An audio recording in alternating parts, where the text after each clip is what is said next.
Good afternoon, and welcome to We Believe Digital Newsbreak. We are sure glad you're joining us today. We've got a program laid out for you and broadcasting live from Jackson, Mississippi, where it's 92 degrees on its way up to the mid-90s with no rain in sight. Maybe not for a couple of more days. So, down here in Mississippi, they call it a real feel temperature. So you get the actual temperature that's on the thermometer, but then when you add in the extra environmental factors, it goes up to a real feel temperature, which is always hotter. And my name is Chris Young, and I'll be your co-host today. And alongside me, I have Mr. Socrates Garrett. How are you today, Mr. Garrett? Chris, I'm doing well. It's good to be in the studio with you again today. Good, and I'm glad you're here. I love being here with you. And we try to do a little bit something different on this Newsbreak program. We try to go just a little bit beyond, just those one-liners and just the kind of crumbs and snippets that get people's attention, and go just a little bit deeper on the stories that we're sharing with you. So today, we'll start out on a national story, all the way from the West Coast, or the left coast, as my younger brother calls it, in Oakland, California. Mr. Garrett, the Oakland City Council just yesterday declared that racism is a public health crisis, and they have allocated $350,000 to bring in an analyst and support systems where they can figure out a way to support the government through improving the way they collect data and the way they look at the performance and equity of the things going out there in Oakland. How about that? Well, I think that's a novel idea. Racism being compared to a health crisis is an interesting concept.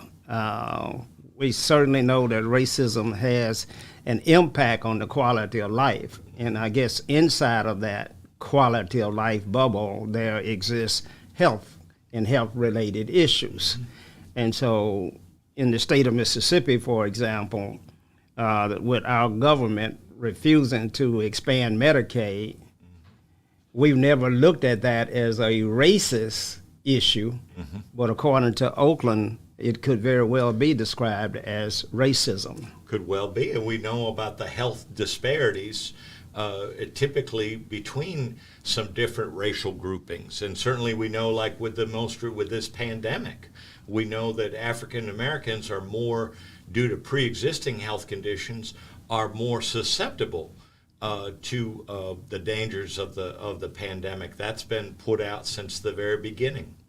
Well, and the interesting sidebar to that now that I would have to ask you, Chris, is that in a city like Oakland that's predominantly black, mm-hmm. in a city like Jackson, Mississippi, which I believe is 85+% African American, where would the racism be coming from? Well, I would see that the racism is that access to, when you talk about it you mean as a public health issue? Yeah, I mean, for the city of Oakland to declare that this is racism, if the city is predominantly black, mm-hmm. where would the racism be coming from? Well, I believe it's all part of the mix. You have extreme poverty. As we've said on the show many times, we have a poverty level here in Jackson that we believe to be around 40% of the population in this capital city. So you have poverty. You have with poverty, you're going to have far less people running around with insurance, and then you have access to healthcare issues. So you have oftentimes poor people going long lengths of time without basic, adequate health care or managed supervision of their health care, like you and I have by having insurance plans. Yeah, but shouldn't a city government be able to eliminate racism within its own power? I mean, if the city of Oakland declares it a public health crisis, mm-hmm. and declares it to be racism, mm-hmm. shouldn't that government be able to eradicate racism within its own power.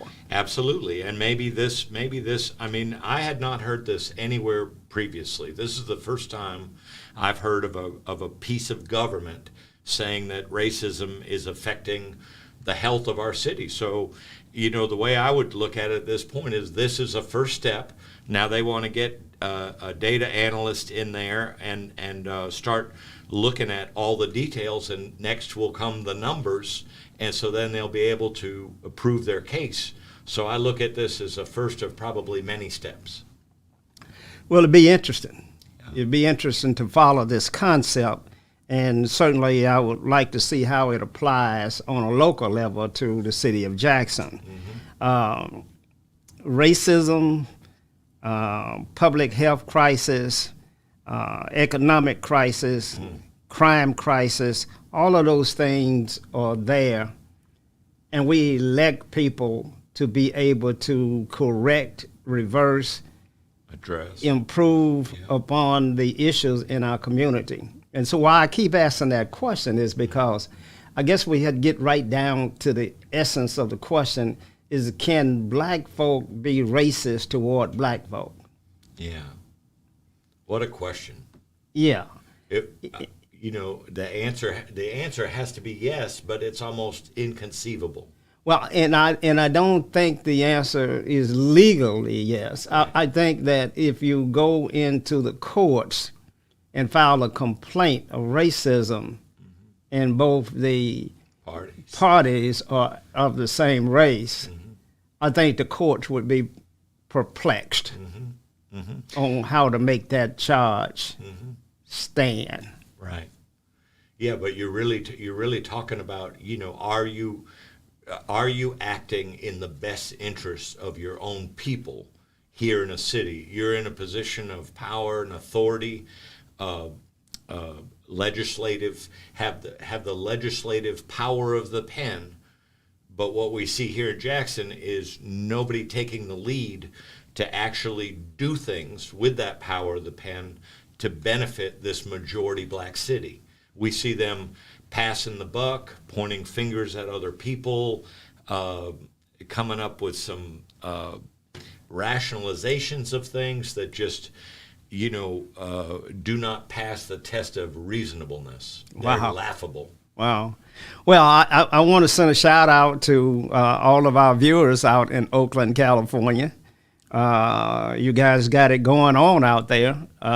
Clearly, with the winning of Game 5, I know that my co-host is a staunch Boston Celtic fan, but I'm a Steph Curry fan, and so I had a good time last night watching the game, even though it was deplorable shooting by Steph. I don't know what happened in that regard, but anyway, a win is a win. And so, Oakland, I hope you're enjoying the show today, and you can call in at 800-492-5186. That's 800-492-5186. And if anybody knows, what was wrong with Steph Curry last night, give us a call and explain that to us, because he was absolutely absent, along with Draymond Green, who has been absent now for quite some time.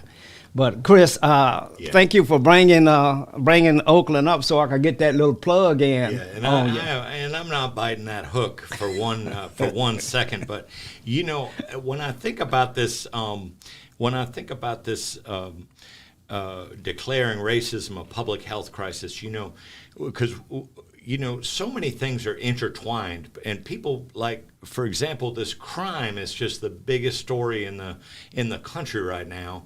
All kinds of crime going on, and there's so much underpinning to that. Crime just doesn't happen in a vacuum, and so poverty, racism, unemployment, health disparities, on and on and on the list goes. Mental illness, of course, always involved in there. But, over the weekend, Mr. Garrett, I saw up there in Coeur d'Alene, Idaho, because we've talked about crime, I think, for sure on the last two shows we've done. 31 members of the Patriot Front.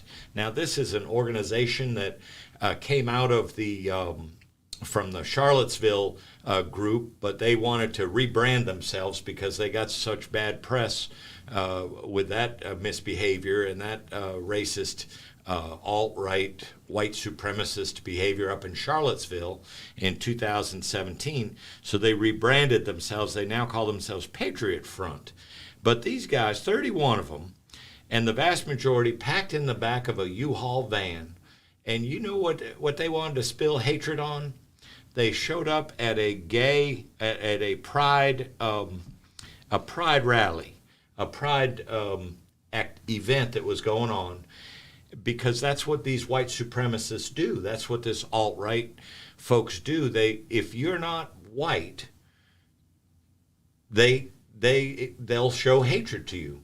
So if you're Jewish or gay or black or anything other than Asian, if you're anything other than this European American race, they spew hatred at you. Well, my question in that regard, do they also hate gay Europeans? Just good question. Good question. I mean, because we certainly have a large representation in the LGBT community that happens to be white. Absolutely. And go ahead. And so in that regards, I want to get to the essence of what it is they're hating. Yeah. I don't think they're hating the fact that people are gay. I think that they are using that as an opportunity to advance their cause. Sure. To find sympathetic folk out there that will join their movement. Mm-hmm. And so they recruit. Mm-hmm. They recruit people that of different persuasion that may have a problem with you. It gets back to the old saying that the enemy of my enemy is my friend. Let me say it again. The enemy of my enemy is my friend. Mm-hmm. And so I think what we see there is that they are using those tactics to recruit and grow their membership. Anytime we do anything in this country to promote fairness and equity and sort of in a social justice realm, that's when these people will stand up. And that's when they're, and again, it's not, we're not in Italy. We're here. We're not in Tokyo. We're here in the United States of America, and they just don't think that anybody else ought to be here. Well, that's unfortunate because America continues to brown.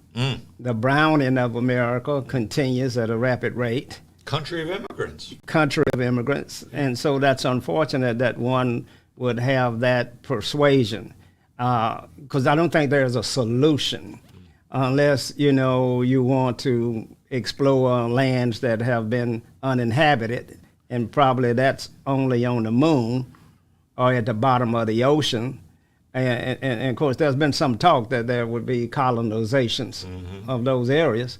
So rather than try and take the country from all of the immigrants that are here, maybe a better strategy would be to find a new country.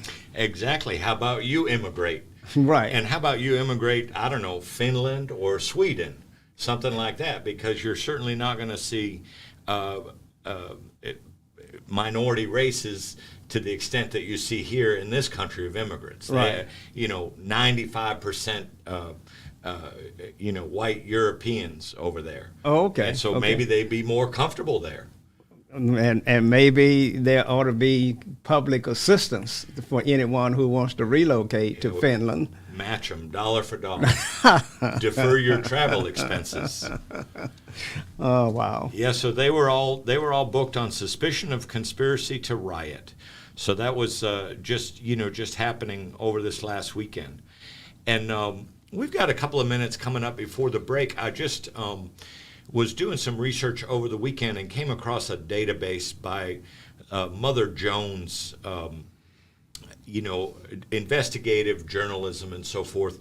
And one of the things that became really clear as they look at this crime issue, that's going on in our country. Come to find out, Mr. Garrett, there's two definitions. There's two definitions of, we hear these mass shootings. And of course, we have the school shootings also being mass shootings most often.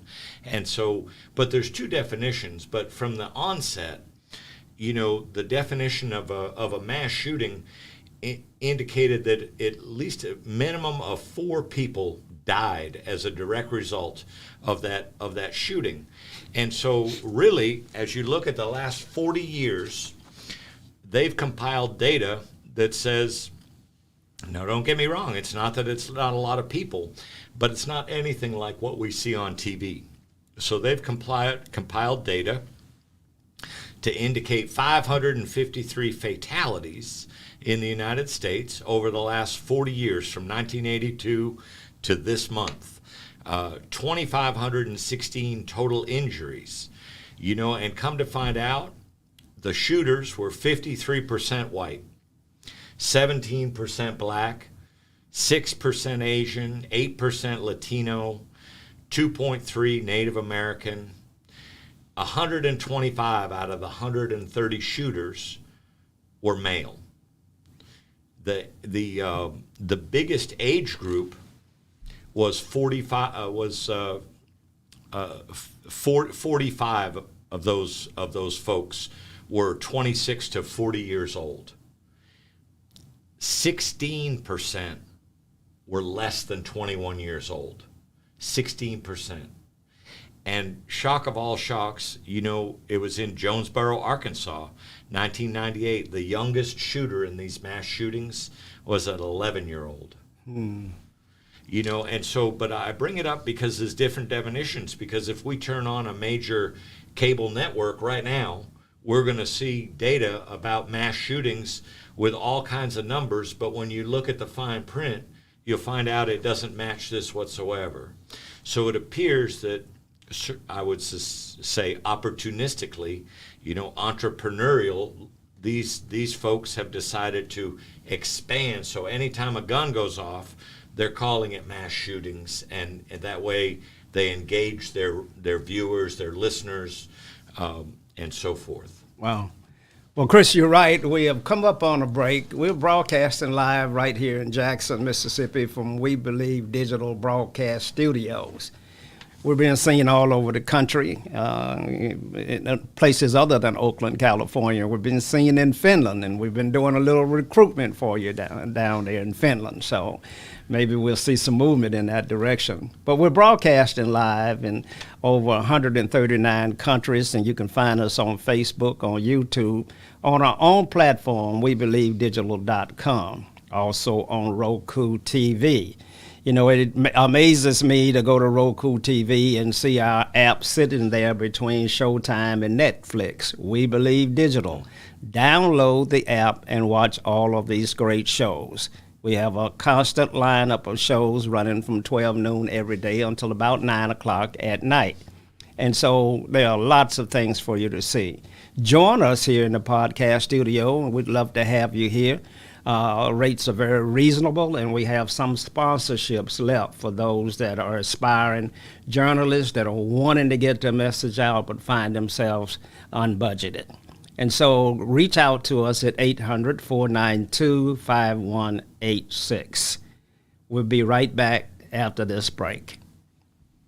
Advertise on WeBelieve.Global, a brand new digital media platform. Share your brand with our audience on our many global live stream TV broadcasts and over the radio. For more info, visit WeBelieve.Global or call 800-492-5186, option 1.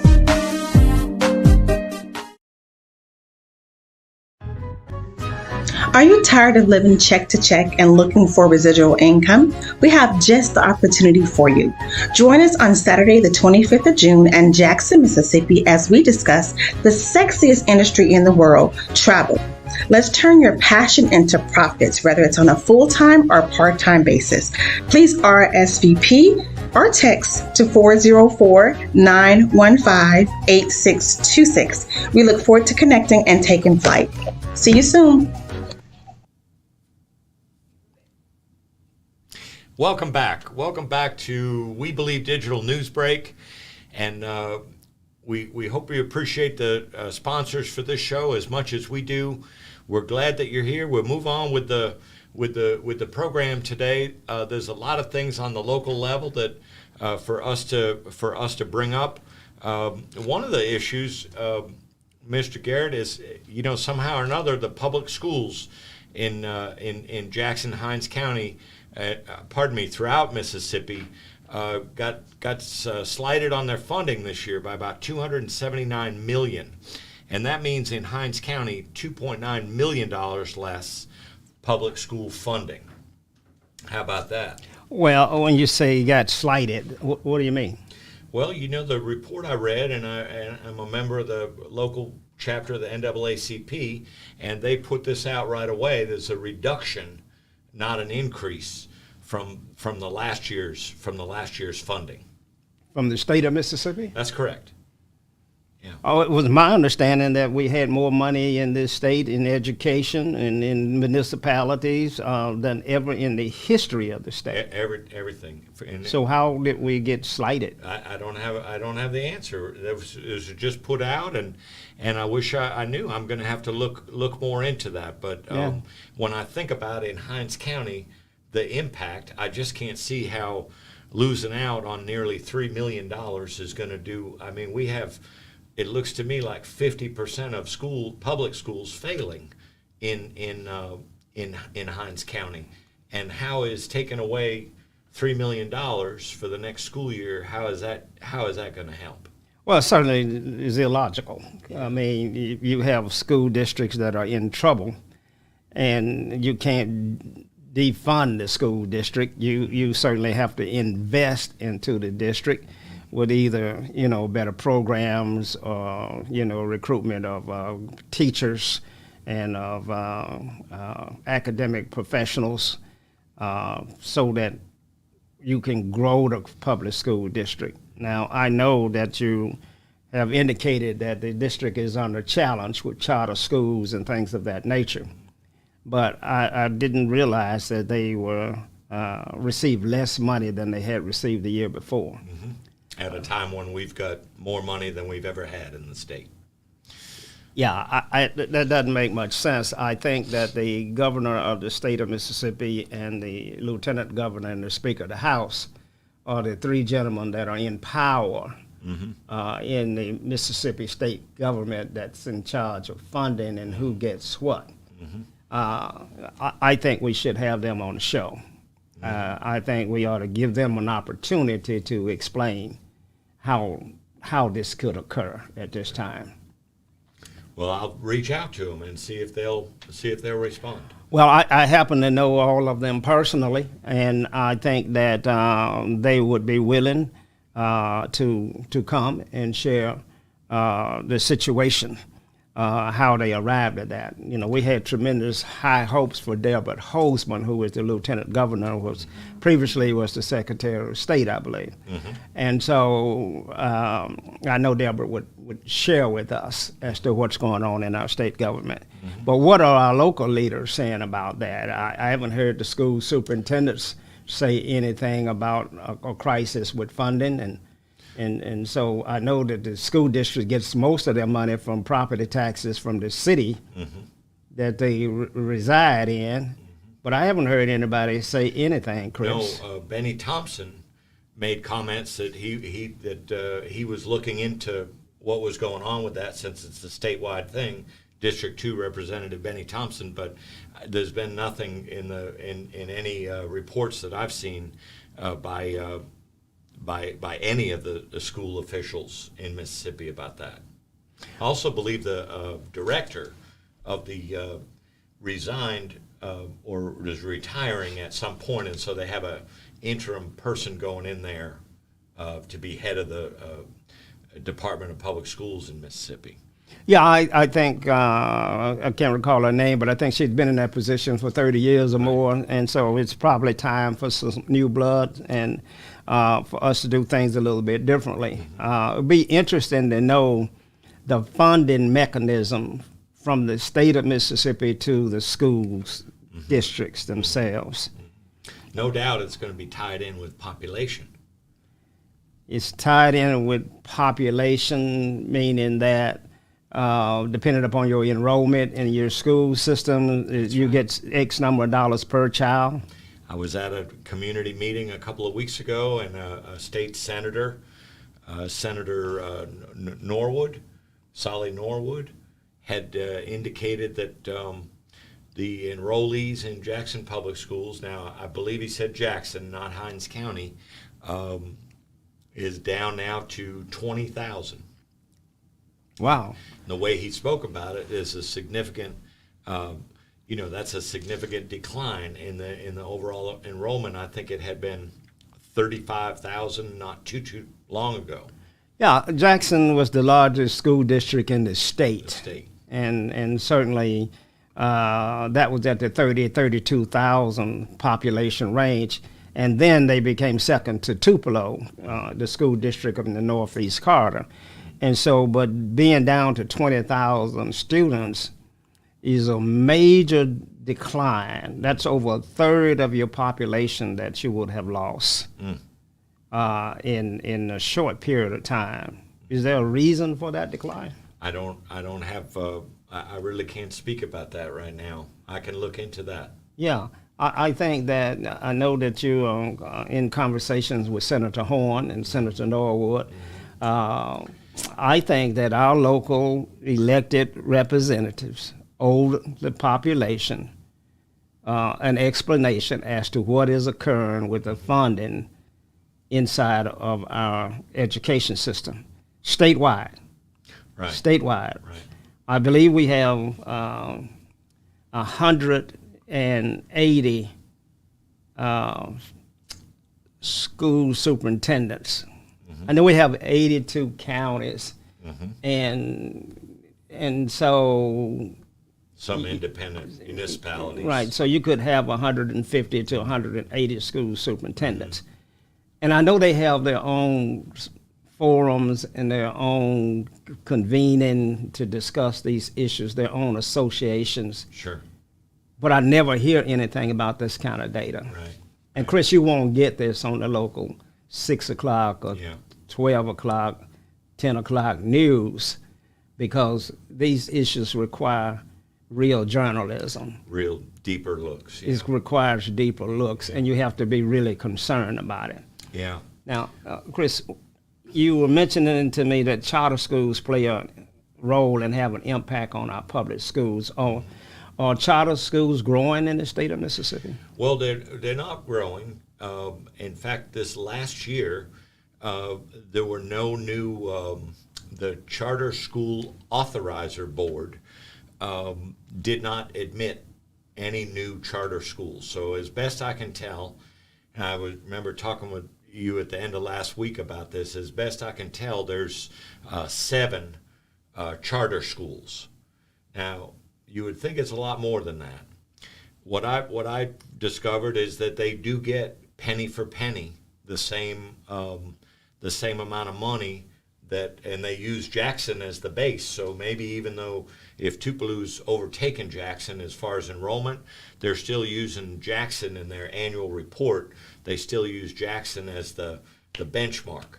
So the per pupil expenditures by the state are equivalent with Jackson and each of these charter schools. Right. And I think we have to be careful here, Chris. I think that the state awards the dollars to the counties, and there's a formula into the districts themselves. And I don't believe those dollars are distributed equally throughout all of the schools. I think there's a secondary formula that's used to allocate dollars to schools. My case in point is I do not believe that the schools in northeast Madison County, Velma Jackson, would receive the same amount of funding as the schools in South Madison County, like Madison Central. And so we have to do some digging in there to see exactly how those allocations occur, but it's different. And so we need to take a look at that as we go forward. You know, another interesting thing, even though we're just before we move on, you know, this last report I looked at, one of the peer reports where they do the evaluations and all, showed decline in math and science in the charter schools. So that's interesting. It is interesting. Because if you take overall performance out of the equation, now what are you doing over there in that charter school? Right. Why are you sending your children there? What is your, you know, President Biden says we're not supposed to check people's motivations, but I think I got a pretty good idea why people are utilizing charter schools. Wow. Especially in a state like Mississippi. Could be like in Oakland, it's an education crisis. There we go. Connecting the dots. Connecting the dots to racism. There we go. Chris, I certainly know that you're running short on time, but I want to know the status of the garbage collection contract with our city of Jackson with Mr. Rich's Disposal Services. Yeah, and I'm in the process of writing yet again another article for the Mississippi Link. You know, our black press representative here, not around as long as the Jackson Advocate, but the Mississippi Press, the keepers of the truth since 1993, founded by yours truly, Socrates Garrett. You know, another article coming forward, these legal fees are really starting to stack up. And what is this all about? The council is suing the mayor. The mayor is suing the council. You have all these issues going on. You have no votes for an African-American vendor to come into this city and pick up our trash. No votes by African-American city council members that tell you things like, and by the way, and doing so for $1.2 million a year less than the person that had been providing the services for 35 years. And they'll give you reasons like lowest is not always best, or cheapest is not always better. Or, boy, oh boy, we have a lot of things going on in the city right now. We don't need to change garbage vendors. It's just bizarre to hear that out of grown adults that are raised their hand and took an oath, sworn into office to do the best they could for the city. And that's not what I see. Right.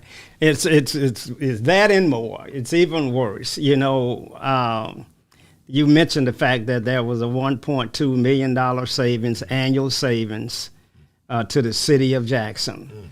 And the city of Jackson has the highest crime rate in the nation. We're the murder capital of the world currently.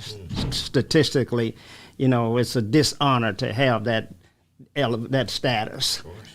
But we don't seem to connect the fact that a $1.2 million savings offered up in a black city by a black contractor could, in fact, fund 100 police officers. Right, right. And Jackson's police force is undermanned. They're down by 100 police officers. And the way to fund that is to take advantage of all of your resources and properly allocate and use them and put those dollars in a place where your city is hurting. And so voting against Rich's Disposal Services is voting against the reduction in crime. Right. I mean, we got to connect that. I see that connection. Chris, we have to take these dollars and put them in a place where it's desperately needed. And so we don't have the luxury of turning down a $1.2 million savings. You know, Waste Management had this contract for over 35 years, and if you just do the math, $1 million times 12 is $12 million savings times 35 years, Chris. Right. You up there at $450 million, $500 million that they've taken out of this donut hole. And as you said, there's no footprint. There's no footprint here. Well, they sponsor a golf tournament or something like that. Wow. Yeah. Yeah. You know who's at those golf tournaments. Wow. And who's not. That's right. And so You know, you bring these things out at Newsbreak, and they are tremendously important to our citizens, and we're just going to have to keep telling it like it is, Chris, until we bring about the kind of leadership and change that's required to fix our problems. And you know, just before we wrap up, you know, it seemed like it's inescapable. Calling out this Jackson City Council for some of the decisions that happened. But I have to say, last week there was a decision that was a really great decision that came out of the council, and it came out in a unanimous vote. And they adopted an ordinance to make Juneteenth an official holiday in Jackson, Mississippi. So we're going to follow the nation on that. But they kicked it up a notch. They did one better. They made it part of the ordinance that would be in lieu of the Confederate Memorial Day, which is, which is a state holiday. So the city of Jackson said, no, we're not paying attention to that Confederate Memorial Day. We will celebrate Juneteenth in its place. Got to hand it to them. Good. We thank you so much for tuning in today, and we hope you have a good afternoon, and join us again very soon, and stay safe.